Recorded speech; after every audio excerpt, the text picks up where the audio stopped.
영화 기생충을 최근에 봤는데요. 그거에 대해서 후기를 좀 올려볼까 합니다. 많은 분들이 봉준호 감독의 기생충에 대해서 좋은 말도 해주고 좋은 평도 했는데요. 저도 뭐 그런 식으로 초점을 맞춰서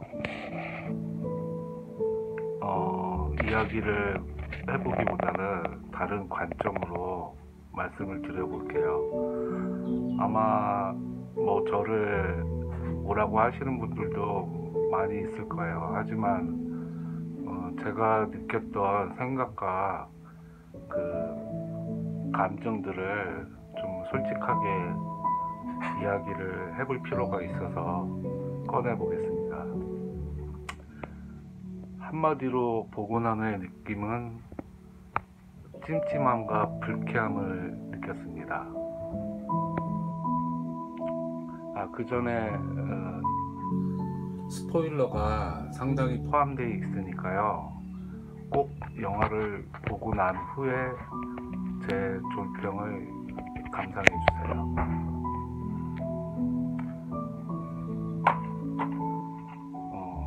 솔직히 지루함은 없었어요.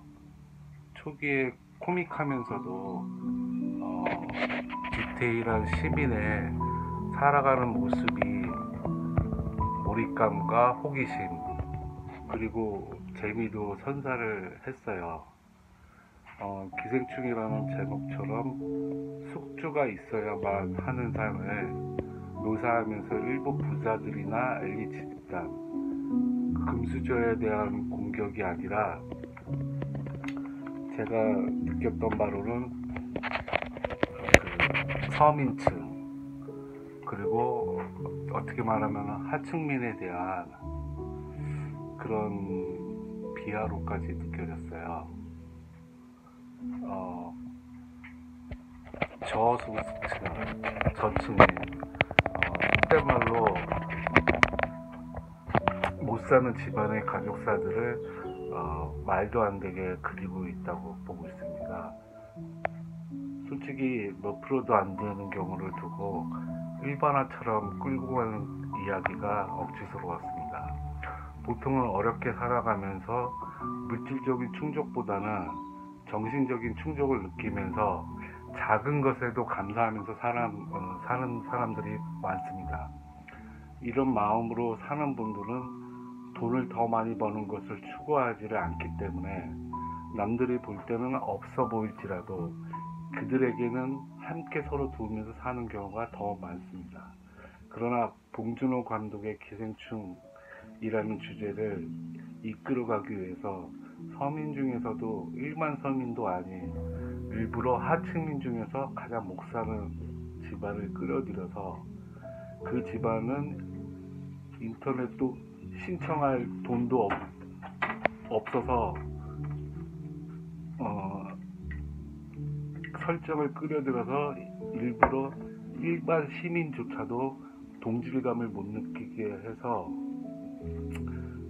일반 사람들도 제3자적 시점처럼 의도적으로 꾸민 후에 이런 하층민은 저럴 수도 있겠구나 라는 이미지를 각인시켜 놓은 셈이 되었어요.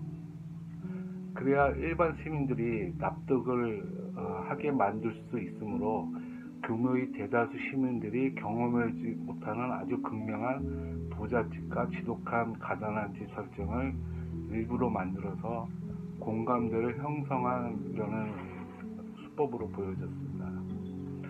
이상하지 않은가요?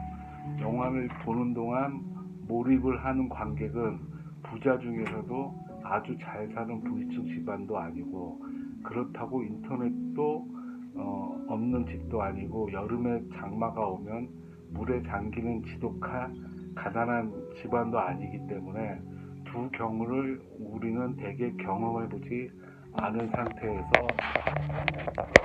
영화를 보게 됩니다.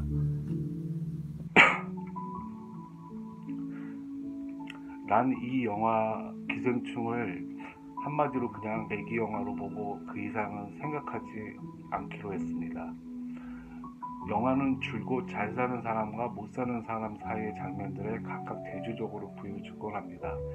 특히 장마가 와서 하층민 또는 빈곤층의 집들은 반 이상 물에 잠기고 동시에 부잣집은 비를 감상하면서 차분히 여유를 즐깁니다. 비가 와서 집이 물에 잠기고 난 후에 체육관에서 시민들은 서로가 잠자리를 청하면서 신세한탄과 앞으로의 대책을 논의하면서 아우성이지만, 반대로 잘 사는 집은 비가 멈춘 후에 파티를 할 생각을 합니다. 같은 비난리를 겪으면서 상황은 잘 사는 사람과 못 사는 사람 두 환경은, 비가 내리는 환경은 똑같은데 대처하는 사항은 극명하게 영화는 다르게 묘사하고 있습니다.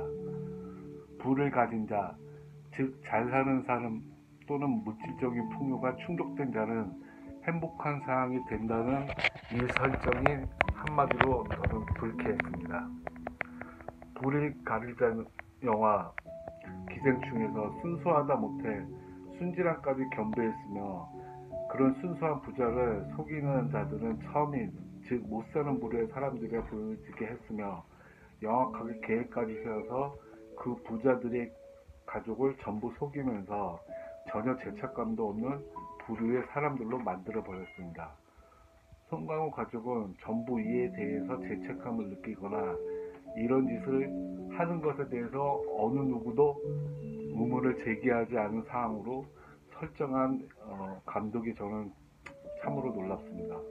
봉준호 감독은 의도적으로 또는 자기적으로 못 사는 사람의 신선까지 낮게 낮추고 감성도 양심도 없는 부류로 만들어 버렸습니다. 마치 가끔씩 나오는 부자들, 엘리트들, 권력가들, 재산가들의 이중성이며 자진하며 돈을 벌기 위해선 사람도 해하는 감정도 없이 보이는 그런 영화들이 있는 반면에, 거기에 반해서 봉준호 감독이 만든 기생충은 우리 서민들도 이런 부류가 있다고 항변하는 듯이 보였습니다. 아니, 그런 의도로 영화를 만든 것이라고 저는 보고 있습니다.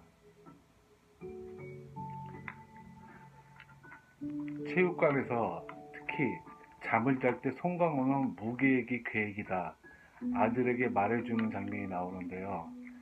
자신의 생존이나 이익에 따라서 나라도 팔아먹을 수 있다는 말을 하는데요.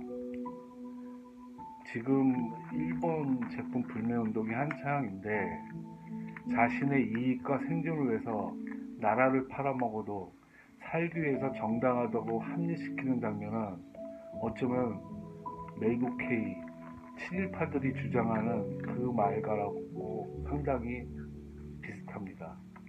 어쩌면 이건 대단히 위험한 발언이라고도 저는 볼 수가 있습니다. 영화에서 송강호는 아들에게 이렇게 말하죠. 계획이 없으니까 뭐 잘못된 일도 없고, 또 애초부터 아무 계획이 없으니까 뭐가 터져도 다 상관없는 거야. 사람을 죽이고 나라를 팔아먹고 다 상관없다 이 말이지. 알겠어? 뭐 똑같이 목소리가 뭐 송강호처럼 비슷하진 않지만 이런 대사를 하죠.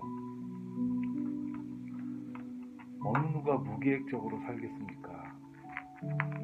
워낙 힘들어서 계획을 해봤자 성공한 일은 별로 없고, 그런 계획들을 세우면 세울수록 계속 실패만 많이 하고 좌절을 느끼니까 아예 때로는 계획 없이 움직여보자, 이 정도가 정상적이죠.